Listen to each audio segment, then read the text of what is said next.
In the US, it is estimated that family households generate around 51 million tons of plastic per year, of which only 2.4 million tons are recycled.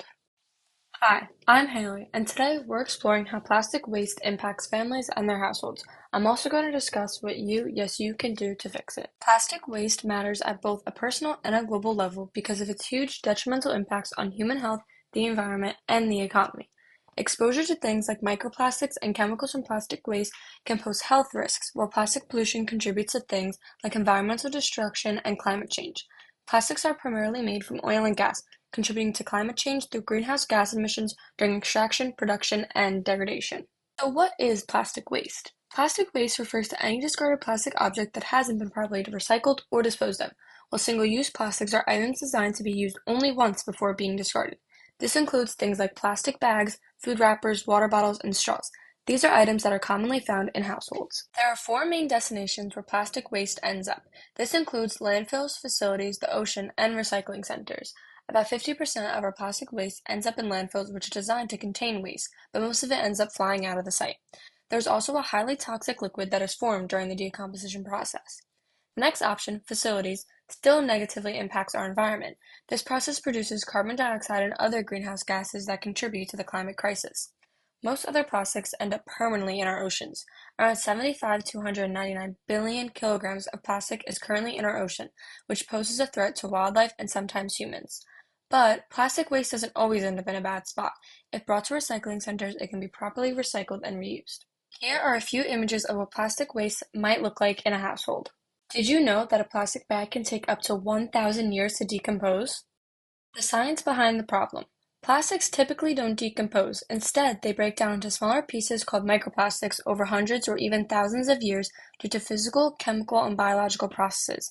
Things like sunlight, temperature, and microorganisms can influence this process. What are microplastics? Microplastics are tiny pieces of plastic which are smaller than 5 millimeters. They are the result of plastic breakdown and can be extremely harmful. This is because they are not only widespread but can be ingested by wildlife and even humans. There are three main health and environmental effects that come from plastics. This includes leaching chemicals, plastic in food chains, and waste management issues. Leaching from plastic pollution releases chemicals and additives into the environment, impacting soil, water, and even ecosystems. This can lead to contamination of water sources, harm to wildlife, and potential human health concerns. The food chain is affected by plastic when various organisms ingest the plastic, causing health issues and disrupting the ecosystem, while waste management causes increased landfill, space requirements, and potential environmental contamination. There are two main types of data we collect when researching plastic waste. This includes qualitative and quantitative data. Qualitative factors of plastic waste include things like household opinions and attitudes, social networking and influence, and the psychological factors involved. The TPB theory showed that attitude, subjective norms, and perceived behavioral control are decisive for predicting the individual's behavioral intention regarding plastic waste. Social networking is a strong part of plastic waste. Most families won't make the decision to be plastic-free on their own, but only if influenced by family and friends. Psychological factors play a significant role in how people perceive, use, and manage plastic waste. Now moving on to quantitative data. One article states that in 2018, 35.2% of plastics suitable for recycling were diverted, but only 61.8% of these were recovered. In 2019, the United States generated approximately 73 million metric tons of plastic waste, equating to over 220 kilograms, which is around 485 pounds.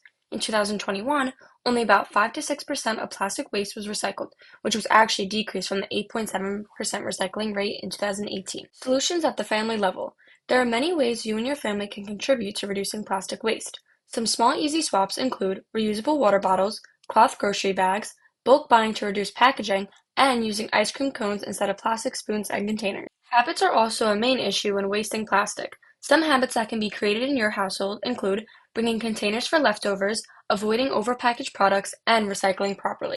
In my case, my family is working on the easy swaps like reusable water bottles and cloth grocery bags, since our main issue with the plastic waste is the convenience. The US has built their life around the on-the-go lifestyle, which poses the use of prepackaged snacks and ready-to-go meals which are usually found in plastic. There are many ways to take action and get involved in things like movements and cleanup groups. One of America's biggest organizations, Keep America Beautiful, has over 150 groups to get involved in. There are also local groups and community initiatives across the U.S. that are dedicated to cleaning up plastic waste in their neighborhoods, waterways, and public spaces. Small things like your family starting with creative projects, using your voice to talk about the issue, and host small cleanup groups in your community can make a big difference. Individual choices, even though they may seem small, add up significantly when it comes to plastic waste. Every time you choose a disposable plastic item, that action contributes to a much larger environmental footprint. Looking at the bigger picture, something as small as using a reusable water bottle would save 167 yearly but 50 billion nationally. I encourage you all to take action in this cause and slowly start living a plastic-free life. You can even start by just reducing one thing at a time. And that's why I'm ending off with the quote, small changes lead to a bigger impact, because it just takes one small thing to lead to a bigger change. In early 20th century, to protect our horn ecology, we started using polymers instead of horn and ivory. And now, my friends, it's plain to see what then was revolutionary.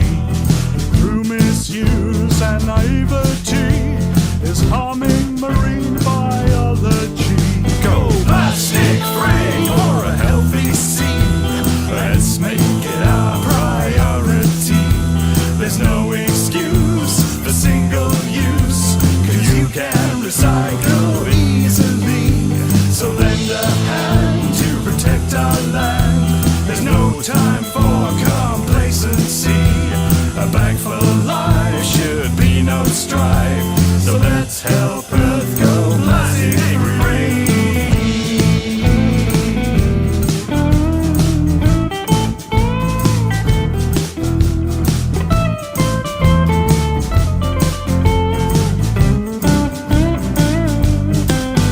For years our plastic waste has stayed in landfills, never to degrade. It litters our oceans and forests today. So we need to act, not be dismayed. So next time you order and you have paid, don't have a straw with your lemonade. Put down your plastic cutlery and heed our words as we persuade. Go plastic free for a healthy sea. Let's make it our priority. There's no excuse for single use. You can recycle easily. So lend a hand to protect our land. There's no time for complacency. A bag for life should be no strife. So let's help Earth go plastic free. Making a change needn't be so drastic. Build lasting relationships with your plastic.